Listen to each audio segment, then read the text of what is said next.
नमस्कार साथियों। तो कैसे हैं आप लोग और आपका पेपर कैसे गया? आज का 13 तारीख का जो पेपर हो गया है, अभी उसका मेरे पास कोई नोटिस नहीं आया है कि किस टाइप का प्रश्न आया है। अगर किसी दोस्त का अगर आज पेपर था तो इस नंबर पे आप ज़रूर व्हाट्सएप कीजिएगा। नंबर है 7250717164 पे। इस पर व्हाट्सएप करके ज़रूर बताइएगा कि किस टाइप का प्रश्न आया था, क्योंकि उसी टाइप का जिनका 14 तारीख का पेपर होगा उसका मैं प्रैक्टिस सेट एक मॉडल पेपर के रूप में बताऊँगा। चलिए इसमें जानने वाले हैं हम जो 11 अगस्त का अमीन कलर का जो पेपर हुआ है उसका एनालिसिस आपको मिलेगा कि किस टाइप के प्रश्न आए थे। इसमें सब कुछ मिल जाएगा आपका, जीके, जीएस, मैथ, रीजनिंग, किस हर एक चीज़ का आपको एनालिसिस मिल जाएगा। बस आप वीडियो को अंत तक बने रहिए और चैनल पर नए होंगे तो चैनल को सब्सक्राइब जरूर कर लीजिएगा। यहाँ पे आपका प्रश्न दिया था, पहला प्रश्न यहाँ पे दिया है, आईसीसी वर्ल्ड कप 2023 में भारत पहला मैच किसके साथ खेला था? ये मैच खेलने से संबंधित प्रश्न आया था खेल से, तो इसका हो जाएगा ऑस्ट्रेलिया के साथ खेला था। किसके साथ? ऑस्ट्रेलिया के साथ। चलिए अब अगला प्रश्न देख लेते हैं। आपका नेक्स्ट प्रश्न दिया है, पंचायती राज संबंधित है, किस अनुच्छेद से पंचायती राज संबंधित है? तो अनुच्छेद 40 से पंचायती राज संबंधित है। तो देखिए आपको समझ में आ रहा होगा कि किस टाइप का प्रश्न आया। इसके पहले भी आपको मैं बताया भी था कि पॉलिटी से प्रश्न पूछे जा रहे हैं, पॉलिटी से प्रश्न आ रहे हैं। चलिए एक दिया है कि वीर प्रस्तावना कहाँ से उत्पन्न हुआ? तो अरब सागर से, एक आंधी तूफान था। चलिए अगला देख लेते हैं। अगला दिया है, ज्योग्राफी से रिलेटिव प्रश्न है कि शंकुधारी वन कहाँ पाए जाते हैं? तो शंकुधारी वन आपको हिमालय क्षेत्र में पाए जाते हैं। शंकुधारी कहने का मतलब इस टाइप के जंगल कहाँ पाए जाते हैं? ऐसे आप देखे होंगे इस टाइप के पेड़, यानी कि ऊपर पतला और ऐसे चौड़ा रहेगा शंकु के आकार में। तो शंकुधारी जो पेड़ है वो ज़्यादातर के हिमनद क्षेत्रों में पाए जाते हैं, क्योंकि यहाँ पे हिम लगेंगे तो नीचे आराम से वो गिर जाएंगे। ऐसे ही नेचुरल का बनावट है, प्राकृतिक का बनावट है। एक पॉलिटी से आपका प्रश्न दिया था, बोडो किस राज्य की भाषा है? तो असम राज्य की भाषा। एक और चीज़ समझ लीजिए, जो बोडो है वो बाद में जोड़ा गया था। कब जोड़ा गया था इसको आप देख लीजिएगा। उस टाइप के प्रश्न पूछे जाएंगे कि कौन सा भाषा, जैसे हिंदी को कब भारत के संविधान में जोड़ा गया, किस संशोधन में जोड़ा गया, इस टाइप के प्रश्न पूछे जा रहे हैं। देखिए यहाँ पे 3 प्रश्न आ चुके हैं संविधान से कि राज्य संघ यानी कि संघ राज्य किस भाग से संबंधित है, यानी कि संघ राज्य को किस सूची में रखा गया है और किस भाग में रखा गया है? तो भाग 11। क्या? भाग 11 में रखा गया है। देखिए प्रश्न पॉलिटी से भी आ रहे हैं, ज़्यादा कोई अंदर से प्रश्न नहीं आ रहा है, जो आमतौर पे प्रश्न है उसी से प्रश्न पूछे जा रहे हैं।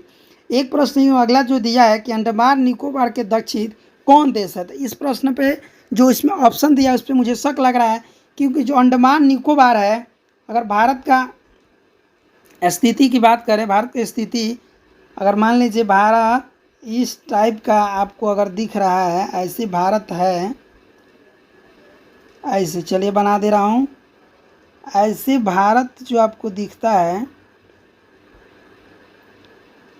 ऐसे, तो अंडमान निकोबार जो है आपका यहीं पे ना है, अंडमान निकोबार। अब यहाँ पे पूछ रहा है कि अंडमान निकोबार के दक्षिण कौन देश है? देखिए यहाँ पे आपका श्रीलंका है, ठीक, इधर आपका मालदीव है, लक्षद्वीप है, इधर आपका बांग्लादेश है, म्यांमार है। अब पूछ रहा है कि अंडमान निकोबार के दक्षिण कौन सा देश है? म्यांमार, बांग्लादेश, चीन, मालदीव। तो हमको ये लग रहा है कि किसी दोस्त से मिस्टेक हो गया है, दक्षिण की जगह पे कहीं उत्तर दिया हो कि अंडमान निकोबार के उत्तर कौन सा देश हो, या फिर अगर दक्षिण ही दिया हो तो म्यांमार तो होगा नहीं, बांग्लादेश भी नहीं होगा, चीन भी नहीं होगा, क्योंकि चीन ऊपर है। तो एक मालदीव ही है जो इसके लेवल में दक्षिण है। समझ में आ रहा है आपको? मैं ड्राइंग के साथ समझा भी दिया। यानी देखिए आपको कम से कम नक्शा को भी ध्यान में रखना पड़ेगा कि यहाँ पे कौन सा देश है, यहाँ पे कौन सा देश है, इससे संबंधित कौन सा देश है, यहाँ पे आपका कौन सा देश है, भारत के देश से किस किस देश का सीमा जो है यहाँ से जुड़ता है। सब कुछ आपको नक्शा एक बार जरूर देख कर जाइएगा। चलिए अगला देख लेते हैं। अगला प्रश्न दिया है, भारत की कौन सी राजधानी सबसे पश्चिम में है? क्या सबसे पश्चिम में है? गोवा, मुंबई, भोपाल, रायपुर। सबसे बड़ी बात समझ लीजिए, गोवा राजधानी नहीं है, ये राजधानी तो मुंबई है। क्या है? मुंबई सबसे पश्चिम है। एक और बेसिस पे प्रश्न हो सकता है कि आर्थिक राजधानी मुंबई को ही बोला जाता है। क्या आर्थिक राजधानी मुंबई को ही बोला जाता है? एक इस सेंस से एक भारत की स्थिति के अनुसार अगर हम बात करें कि भारत की जो बनावट है, तो भारत की नक्शा की बनावट के अनुसार भी अगर हम बात करें तो यहीं पे मुंबई है, तो मुंबई सबसे पश्चिम होगा इस 4 ऑप्शन में से। चलिए एक प्रश्न आपका यहाँ पे दिया था कि टीपू सुल्तान जो थे राजा, उनसे भी एक प्रश्न आया था। किस टाइप का प्रश्न आया था, इस चीज़ का जानकारी नहीं है। चलिए अगला देख लेते हैं। देखिए जितना भी आपको प्रश्न मिल रहा है वो सारे प्रश्न इम्पोर्टेंट है और हो सकता है कि इससे संबंधित भी प्रश्न पूछे जा सकते हैं, तो आपको इस प्रश्न को पूरा देखना ज़रूरी है। और मैं नेक्स्ट बताऊंगा अंत में कि किस तरह से आपको तैयारी करके जाना है। और अगर नहीं प्रश्न ढंग है तो निगेटिव मार्किंग जो आपको 13 तारीख से ऐसे जो है, अमीन कहा कि एक प्रश्न सॉल्व कीजिए 4 नंबर मिलेगा और एक गलती करने पे -1 रहेगा। तो तुक्का भी मारने का आपको मैं बताऊंगा कि तुक्का कैसे लगाया जाता है अगर किसी 2 पे शक है तब। चलिए अगला देख लेते हैं। अगला दिया है जवाहरलाल नेहरू पहली बार किस कांग्रेस अधिवेशन में भाग लिए थे? किस कांग्रेस अधिवेशन? 1929 के कांग्रेस अधिवेशन बांकीपुर में। चलिए एक और आपका संविधान से रिलेटिव प्रश्न आ गया कि 42वां संविधान संशोधन में क्या जोड़ा गया था? क्या 42वां संविधान संशोधन में क्या जोड़ा गया था? तो धर्मनिरपेक्ष। जो अभी सबसे ज़्यादा अगर विवाद चल रहा है, तो कोई भी बात जब कोई आदमी उठा रहा है तो इसी चीज़ के मुद्दा आ जा रहा है, धर्मनिरपेक्ष, यानी कि किसी एक धर्म का हमारा देश नहीं है। और देखिए इस समय ज़्यादा हाईलाइट मैटर आ रहा है ना, हिंदू राष्ट्र, हिंदू राष्ट्र। तो देखिए हिंदू राष्ट्र से संबंधित ये प्रश्न आपको आ जा रहे हैं। तो देखिए करंट से रिलेटिव भी प्रश्न पूछे जा रहे हैं इतिहास के संदर्भ में। चलो अगला दिया है कि 7वां पंचवर्षीय योजना की अवधि क्या थी? जैसे पंचवर्षीय योजना चलती है ना 5 साल की, तो 7वां पंचवर्षीय योजना किससे कब से लागू हुई? तो सन 1985 से लेकर 95 तक 5 साल, पंचवर्षीय यानी कि 5 साल। चलिए ये भी प्रश्न इम्पोर्टेंट है कि बंगाल विभाजन, इसमें लड़के थोड़ा सा कन्फ्यूजन हो जाते हैं। क्यों हो जाते हैं? क्योंकि एक ऑप्शन में 1905 देगा, 1900 आपका दे देगा 11, क्या दे देगा? 1911, एक दे देगा 1793 और कोई एक और ऑप्शन दे देगा। अब समझिए बंगाल जो विभाजन हुआ उसमें आपका एक ऑप्शन में 1905 भी आएगा, 1911 भी आएगा और 1753 आएगा। कब कब आएगा चलिए इसको मैं बता दे रहा हूँ। बंगाल विभाजन कहने का मतलब जो बांग्लादेश है और जो बिहार है वहाँ से अलग हुआ था। कब? 1905 में। ठीक, उसके बाद एक और बार बंगाल विभाजन हुआ 1911 में, इससे आपका बिहार अलग हो गया बंगाल राज्य से। क्या? बंगाल राज्य से। ये बांग्लादेश बना था 1905 में। तो 1905 में बंगाल विभाजन हुआ और बंगाल एक अलग गया और बांग्लादेश एक अलग बना था। अब देश से वो देश मत याद रखिएगा, क्योंकि ये देश आपका 1971 में ये बना जो बांग्लादेश अभी हो गया, जो पहले पूर्वी पाकिस्तान था। चलिए अगला देख लेते हैं। अगला प्रश्न भी इम्पोर्टेंट है, सन से रिलेटिव। देखिए सन से रिलेटिव प्रश्न पूछे जा रहे हैं, पुस्तक से रिलेटिव, नदी से, संविधान से, इतिहास से, राजाओं से प्रश्न पूछे जा रहे हैं। तो आपको समझ में आ रहा होगा कि किस टाइप का प्रश्न आपको याद करके जाना है और किसका सबसे ज़्यादा प्रैक्टिस करना है। यहाँ पे दिया है कांग्रेस में फूट कब हुई, यानी कि इन दोनों में जो कांग्रेस थे उसमें फूट हुआ तो अलग अलग आपका पार्टियाँ बना। तो कांग्रेस में फूट कब हुई? 1907 ईस्वी में। क्या? 1907 में। अगला दिया है कि प्रोटॉन यानी न्यूट्रॉन, प्रोटॉन और इलेक्ट्रॉन जो होते हैं उसमें का जो प्रोटॉन है इसकी खोज किसने की थी? गोल्डस्मिथ। ये तो हमको लगता है कि 90% क्या 99% लड़कों को हम कह सकते हैं। तो ये प्रश्न आपको ज़रूर पता होगा। अब देखिए अभी ग्रीष्म मौसम गया है, तो ग्रीष्म मौसम से रिलेटिव प्रश्न पूछे आए हैं कि ग्रीष्मकालीन चलने वाली हवा को क्या बोलते हैं? तो लूह बोलते हैं। लूह आपको पता होगा, इसी समय ज़्यादा से ज़्यादा मृग मार्चिका होते हैं। तो मृग मार्चिका से भी प्रश्न हो सकता है कि मे भी आ जाए कि हिरण वाला जो मृग मार्चिका आपको रोड पे भी पिच जो है, पिच पे भी आपको देखने पे मिल जाएगा। मृग मार्चिका आम हो गया है, पहले तो इधर कम दिखता था क्योंकि पिच कम था, और पिच जो ज़्यादा बन गया है तो वहाँ पे भी दिख जाएगा। एक प्रश्न अगला दिया है कि किसान पर कृषि कर लागू करने वाला राजा कौन था? यानी कि किसान पर कृषि कर लागू करने वाला इतिहास से प्रश्न है। एक ये प्रश्न पूछा था। एक पूछा था भारत के आपदा से संबंधित सबसे बड़ा विभाग, उसमें 4 ऑप्शन दिया था। एक है सिंधु घाटी का प्रसिद्ध नदी कौन है। सिंधु घाटी जो सभ्यता है उसमें सबसे ज़्यादा फेमस नदी थी तो आपको सिंधु नदी थी। इसमें एक फिल्म भी आया था मोहनजोदड़ो। एक और प्रश्न दिया है कि वह कौन सा एक मुस्लिम राजा था जिसके शासन काल में राज्य विस्तार पर बाधा आया था। यानी कि मुस्लिम राजा था और जब वो अपना साम्राज्य बढ़ा रहा था तो उसमें किसी राजा ने उस पर जो बढ़ा रहे थे उस पर वो बाधा किया था, किसके शासनकाल में, ये पूछा गया था। एक प्रश्न और दिया है कि अवशिष्ट शक्ति किस देश के संविधान से लिया गया था। देखिए संविधान से स्पेशल 4 प्रश्न आ गए हैं, इसको लेकर 5वां हो जाएगा। तो ये जो अवशिष्ट शक्ति यानी कि अधिका शक्ति तो कनाडा देश से लिया गया था। एक देखिए ये आपका 11 तारीख है, तो इसके पहले वाले में ब्रिक्स में कौन सा देश ऑप्शन में दिया था कि कौन कौन सा देश शामिल है, और उसमें एक देश नहीं दिया था, उसको भी जस्ट आपको मिल जाएगा इस वीडियो के बाद। और इसमें ब्रिक्स से ही देखिए 2 प्रश्न आ गए, केवल स्पेशल ब्रिक्स से लगातार 2 दिन में 10-11 में 10 तारीख और 11 तारीख को ब्रिक्स से 2 प्रश्न पूछे गए थे कि ब्रिक्स सम्मेलन 2022 कहाँ हुआ था, तो चीन में हुआ था और इसका अध्यक्ष ही चीन के ही थे। आपको याद कर लेना पड़ेगा कि ब्रिक्स में कितने देश हैं, 5 जो देश हैं, BRICS 5 यहाँ से देश तैयार होते हैं, इसको याद कर लीजिएगा आप। चलिए अगला देख लेते हैं। अगला प्रश्न है, एक पुस्तक ऑडिटर से यानी कि लेखक के से आया था कि इस पुस्तक का लेखक कौन था। तो देखिए मैं प्रैक्टिस में भी लेखक का हर एक जो भी मैं प्रैक्टिस सेट दिया हूँ सारे वीडियो में आपको एक प्रश्न लेखक से जरूर मिल जाएंगे।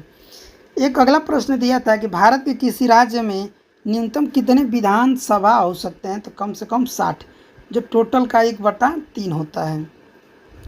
विधानसभा तो आपको पता होगा, देखिए ज़्यादा प्रश्न पॉलिटी से आपको आ रहे हैं। विधानसभा तो आपको पता होगा, विधानसभा और एक विधान परिषद होता है और वहाँ पे केंद्र में होते हैं, देखिए राज्य में होते हैं विधानसभा विधान परिषद, राज्य में होते हैं और वहाँ पे होते हैं लोकसभा और राज्यसभा। इतना आपको जानना जरूरी है। और जो सांसद आपके होते हैं कहाँ पे रहते हैं, और जो विधायक आपके यहाँ से जीत के जाते हैं और MLA जीत के जाते हैं वो कहाँ पे, विधानसभा में कौन जाता है, विधान परिषद में कौन जाता है, लोकसभा में कौन जाता है, राज्यसभा में कौन जाता है, सब कुछ डिटेल्स आपको चाहिए किसी भी कंपटीशन एग्जाम का आप तैयारी कर रहे हैं तो। चलिए अगला एक प्रश्न दिया है, नदी से प्रश्न 2 प्रश्न है। दूसरा प्रश्न है कि ब्रह्मपुत्र नदी रास्ता बदलने के लिए विख्यात है। यानी कि कभी किसी साल देखिएगा कि ऐसे ही नदी बह रहा है, कभी एक साल ऐसे आएगा कुछ दिन बाद कि जो नदी ऐसे बह रही थी अब एक का कि यहाँ पे घुसी और यहाँ पे घुसी तब सीधा गई, यानी रास्ता बदलते रहती है। तो क्या ये बात सही है कि रास्ता बदलती है कि गलत है, कि दोनों सही है कि दोनों गलत है। तो हाँ सही है कि ब्रह्मपुत्र नदी रास्ता बदलती है, जैसे बिहार की शोक नदी कोसी है। तो एक बात समझ लिए कि नदी से प्रश्न पूछा जा रहा है तो में भी हो सकता है कि बिहार स्पेशल प्रश्न है तो बिहार से भी प्रश्न में भी पूछे जा सकते हैं बिहार के नदी के बारे में। चलिए एक प्रश्न आपका एक और है कि और एक चीज़ और समझ लीजिए, जो पुल है पटना का, जो पुल है महात्मा गांधी सेतु पुल, जो एशिया का सबसे बड़ा नदी पुल है, इसको भी आप समझ लीजिएगा, याद रख लीजिएगा कि आपसे ये भी में भी पूछ सकता है कि महात्मा गांधी सेतु पुल किस नदी पे बना है। ठीक, चलिए एक और दिया है अनुच्छेद से ही 5वां प्रश्न है, 6वां प्रश्न है अनुच्छेद से रिलेटिव कि अनुच्छेद 163 किससे संबंधित है। आपका 63 दे दिया है और आपको ऑप्शन में पूछा था तो मंत्रिपरिषद द्वारा राज्यपाल को सलाह या सहयोग देना। चलिए अगला देख लेते हैं। फिर नदी से प्रश्न पूछ दिया तीसरा कि भारत सिंधु नदी का कितना प्रतिशत जल प्रयोग कर सकता है। भारत देश जो है ऐसे नदी को, चलिए एक बार मैं आपको एक बार थोड़ा सा बनाकर समझा ही देता हूँ। देखिए ये एनालिसिस भी बहुत ज़्यादा ज़रूरी है और इससे आपको एक चीज़ ज़रूर पता चल जाएगा कि किस टाइप के प्रश्न पूछे जाते हैं, इसके साथ साथ आपको बहुत जानकारी इसमें से मिल जाएगा। देखिए भारत का नक्शा मैं मोटा मोटी जितना मैं बना दिया, ऐसे ही भारत का नक्शा है और यहीं से एक नदी गुजरती है ऐसे और हिंद महासागर में आकर गिर जाती है, जिसका नाम सिंधु नदी है और इसकी 5 सहायक नदियाँ हैं। एक पंजाब से होकर गुजरती है झेलम, ऐसे 3-4 नदियाँ हैं। अब ये पूछा है ये जो नदी है, इस नदी का पानी भारत कितना % यूज करेगा।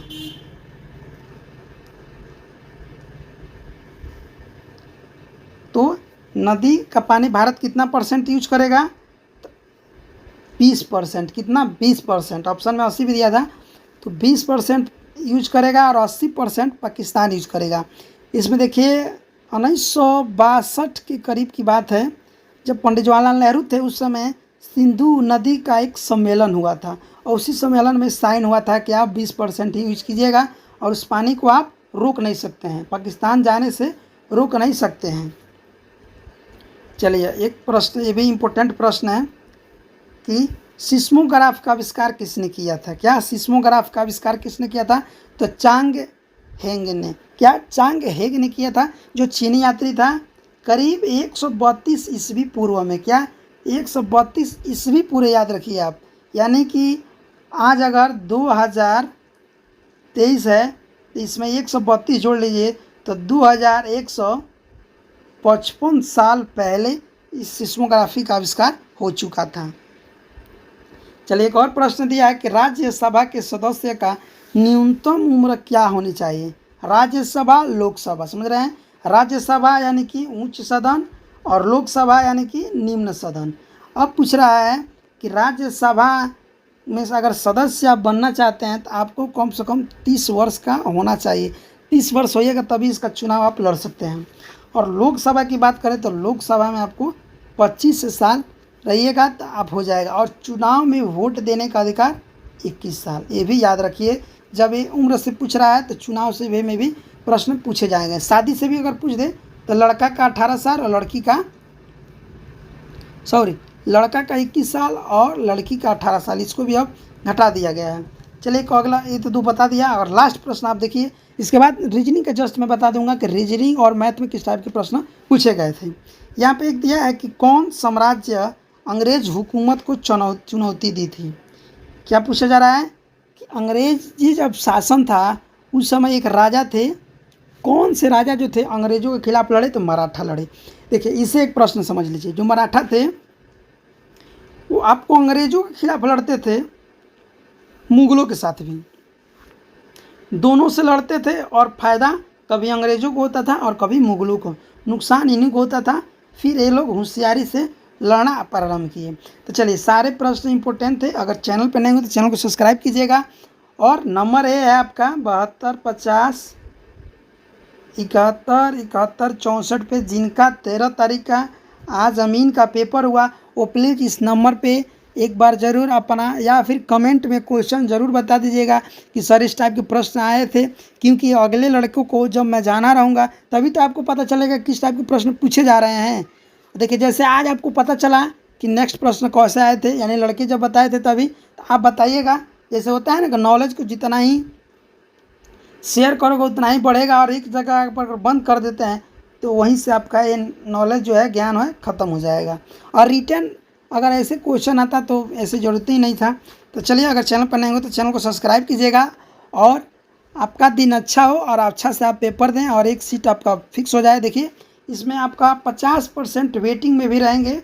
जैसे 8000 पर सिलेक्शन है तो 12000 का चयन होगा, और कोई लड़का अगर इस 8000 में से अगर हटता है तो 12000 में से जिसका भी अधिक मार्क्स आया होगा उनको इसमें लिया जाएगा 8000 के भीतर। तो ये भी न्यूज़ आज के लिए अच्छा है।